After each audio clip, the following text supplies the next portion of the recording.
Hi, my name is Mr. Sornoza, and this is my final project on observing myself as a critical reader in English 201 AM. My understanding of reader response theory. Reader response theory allows you to quickly ask questions about the story and to the author.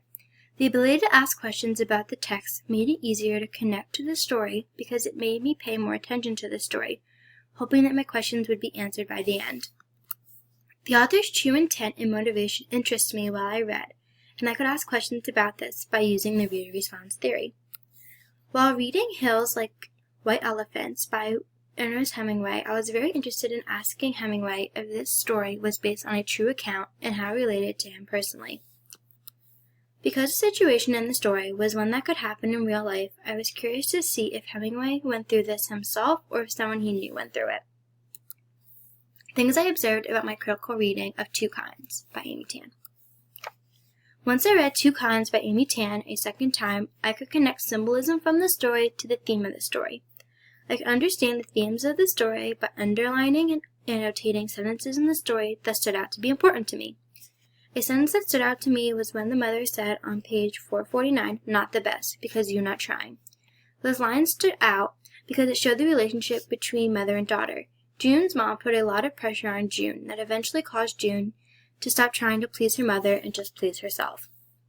Using rhetorical devices helped me figure out the meaning of the story. Looking for imagery and metaphors were two devices that really helped me to connect to the theme of the story. The imagery used on page 453 in Two Kinds about the facial expression of the mother told a lot about the mother's personality. When June messes up her piano solo, the mother's reaction showed the theme of disapproval and how she really felt about June ruining her solo. Taryn writes on page 453, "But my mother's expression was what devastated me. A quiet blank look that said that she had lost everything. When June ruined her solo, the mother was very disappointed and sad because she wanted her daughter to be this piano prodigy and be famous." Digital tools. The digital tool that I found to help me the most as a critical reader was Flipgrid. Flipgrid helped me become a better critical reader because having to make the videos let me express my thoughts in a more effective way.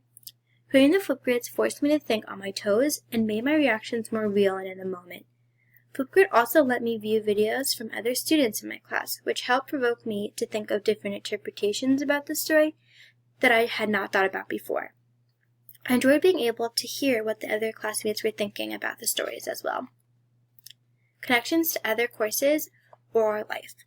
Critical thinking is used not only in literature but in real life.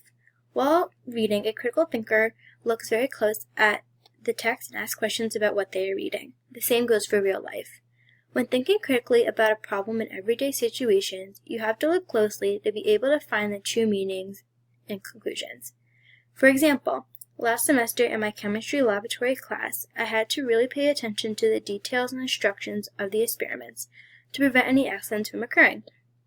I think we are challenged every day to apply critical thinking in order to find meaning and solve problems on the spot. Challenge faced this semester. A challenge I faced this semester was when I read The Lottery by Shirley Jackson. As I read, I was getting very confused about what was going on in the story and had to reread it multiple times to finally find the meaning. After rereading multiple times, I was able to understand the symbolism and theme of the story. I used a strategy of annotating and rereading, but because the story was vague and not straightforward, it was hard to pick out what was important in the story to even highlight. My initial thoughts of what the story was about changed a few times as I kept reading. Using the reading strategies I learned, such as underlining and looking for symbolism, I was finally able to make the connection between the theme and the author's intent. My most memorable experience. My most memorable experience with literature is when I was in 7th grade and would write short stories. I would write what I thought were stupid stories until one day my English teacher commented on one of the stories I turned in. He thought the stories were really good and that I should continue to write because he thought that writing expressed who I was and what I was thinking. I still remember this experience because it showed me that sitting down and writing really fueled my imagination and provided me a place to escape to free the thoughts in my head. I think that writing these stories helped make me a critical reader because it made me more aware to look for symbolism and themes that the author was trying to convey. My aha moment. The aha moment I had this course was when I was able to connect to the theme of identity in the story Two Kinds by Amy Tan. I felt a connection to the daughter because just like most teenagers, I am also trying to figure out what my true identity is. Just like her, I want to live up to my parents' expectations. I reflected on this concept in my critical analysis of the story in the Flipgrid assignment. Thank you for listening to my presentation.